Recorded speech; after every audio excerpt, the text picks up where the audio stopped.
Literally. Let's go to the phones. You calling from a 266 area code. Who's this? Where are you calling from? 266. Hello, is this me? Yes, who's this? Hi, this is Matthew. Can you guys hear me? Yes, where are you calling from, Matthew? I'm calling from London, the UK, Okay. but South African originally. Just 1 second. Sorry, first time I've gone through. I know it's going to be touched on by Michael later on, and that you're dealing with the Joe Rogan thing in your podcast, Michael. But as a South African and a white South African, I'd just like to say that I like Joe Rogan's stuff, but it's horrifically uninformed what he's been saying.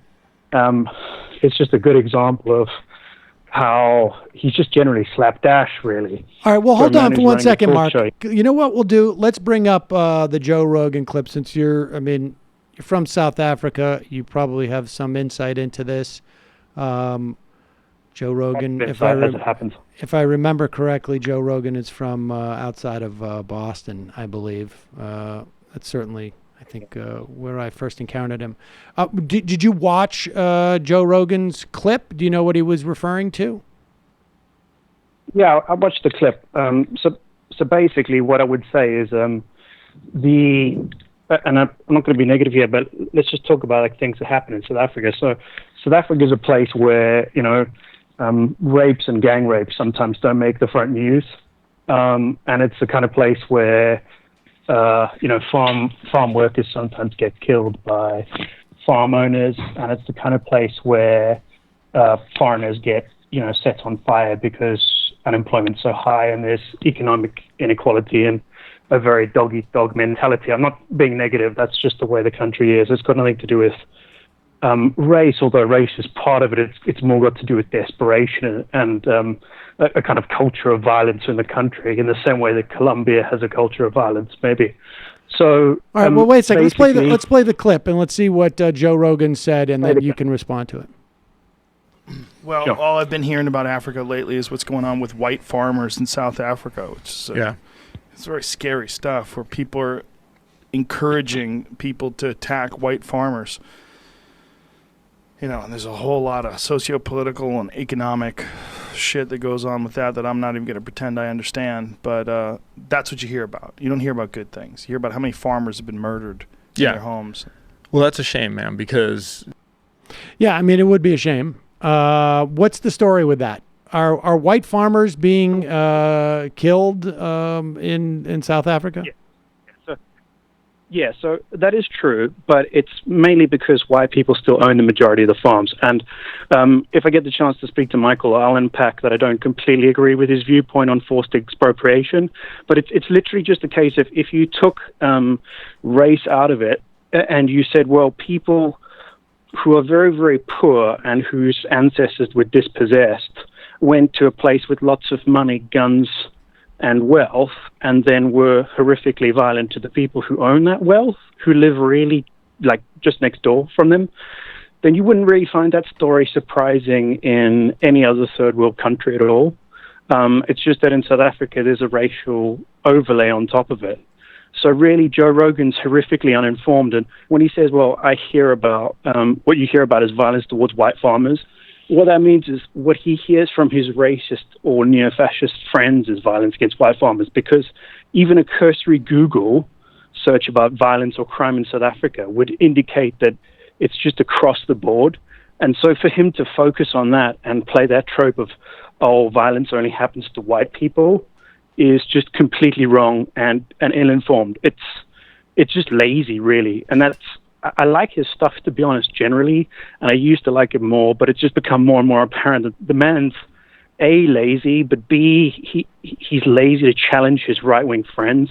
He'll play that he's a centrist, but he likes hanging out with right-wing people. He likes hunting, and he's very sloppy with challenging even basic misinformed opinions. Ruben notwithstanding. So if I understand what you're saying, it is more coincidental that these farmers are white, and it is more a dynamic of people who are dispossessed of their land and resenting people basically who have that land now. Exactly. So, for example, where I'm from in South Africa is very urban, and carjackings are a very common thing. And there's quite a big Indian community who or South Asian community who also oppressed under apartheid, and they get carjacked and murdered all the time.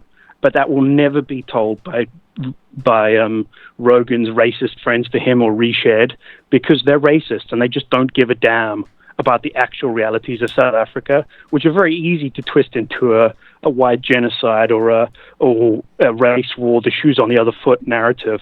And the only race war that's ever really occurred in South Africa is white people against non-whites. And that was what apartheid was in the last 20 years of it. So it's just lazy. There are lots of non-white people who have money, who suffer crime and violence on a regular basis. It's purely about inequality and a culture of violence that was created by apartheid and then kind of just permeates general criminal acts in South Africa.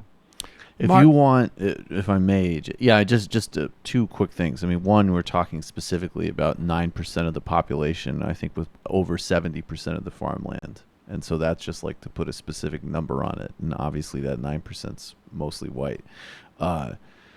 If you could call either later tonight, or probably you can't because you're in the UK, but if you call tomorrow, I'm open to hearing a critique of the expropriation policy. I think what the government's actually proposing is incredibly moderate, but in some ways it's more important, I think, for our purposes and how we cover it here, to just debunk the Nazi memes, basically. Exactly. And what I would say is, even if you don't get through to me, I'll hit you up on Twitter, because I'm on Twitter. It's Matt from High Wycombe, but I'll hit you up there. Okay. And don't take it from me. There's a very smart black political commentator whose wife just is in business, has moved to California, and he was doing your kind of thing in South Africa on like a very non-party partisan level. And so he's exactly the kind of person who, listen to me, but take it from Justice Malala. Okay, shoot it to me. Hit you up with links. Oh, I know Justice. Okay. I know who that is. Yeah, shoot that to me. I see where you are on Twitter. Is it Mark or Matt? Matt. It's Matt. Okay. Thanks very much for your time. Thanks, Matt. I'll criticize Rogan later, but he's a dick. He doesn't do the research. All right. Well, that's okay. Appreciate the call. That's like also a good example too, Yes. that like when people say like, oh, like, how can you criticize someone who agrees with you on 80% of the issues? And it's like, yeah, if you're going to forward something like white genocide mythology as an example, that sort of supersedes like the menu list of policies you supposedly agree with. I mean, it's also both like acid, though. It's a very foolish way. No, but people do that with Jimmy Dore all the time. I mean, just to put a real fine point on it. It's like, okay, maybe we agree on a drop-down menu, but the whole fundamental premise of politics that he's driving is foolish. Yeah. It also speaks to the issues with being a blank slate who supposedly has no ideology, right? And he's just exploring ideas. When you don't have politics, when you don't have, in Jimmy Dore's case, when you don't have like a materialist analysis, class analysis of the world, I don't think Joe Rogan has it either, but he's not claiming to be a leftist. You're vulnerable to being taken over by whatever rich white nationalists you're hanging out with. I think the problem in both the cases is not necessarily a lack of a specific ideology. I certainly think that Jimmy Dore has an ideology, and I don't know if his analysis is a materialist one or not. But the problem is, you owe it to your audience. If you're going to go up and you have a platform, you owe it to your audience to be diligent about what you're communicating. Especially if you're going to take up 3 hours of their time for a recording. Well, and particularly, look, if I get up and I say like, I say something incorrect about what goes on a TV show, like, this role originally was going to go to Courtney Cox or whatever it is, and I was wrong. It was actually going to go to Jennifer Aniston. You know what? The stakes are not that high. But if you're going to go and talk about things like a presidential candidate having Parkinson's, or if you're going to talk about basically a race war that is taking place in a country where there have been certainly sort of like parallels drawn, right? Where it is we're going to talk about the sort of a race war. These are fairly high stake issues, and you owe it to your audience, particularly if you have a very large audience, in my estimation, that obligation becomes even greater to make sure you know what you're talking about. And it's not enough to add the caveat, like, I don't know about all the dynamics that are going on there. If you're going to talk about it, you either got to qualify it completely, like, listen, I'm talking out of my ass here, or this is completely speculative, or I honestly don't know what I'm talking about. I haven't looked into this, and I'm completely open to, but you do not present as fact something that you have not even bothered to read into.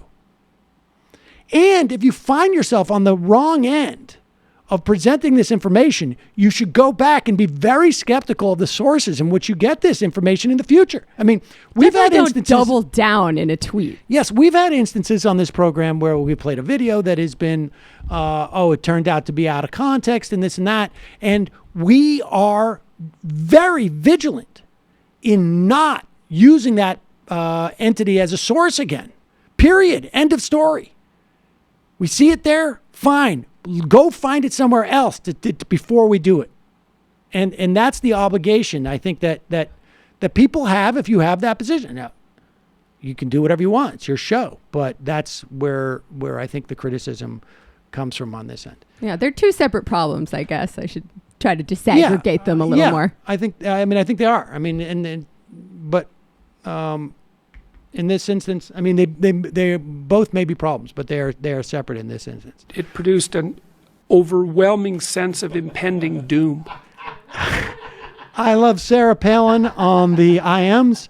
I don't want to go after Brett Kavanaugh. He's partly a victim in this whole thing. I want to go after the root of the problem. We need to get rid of these $60,000 a year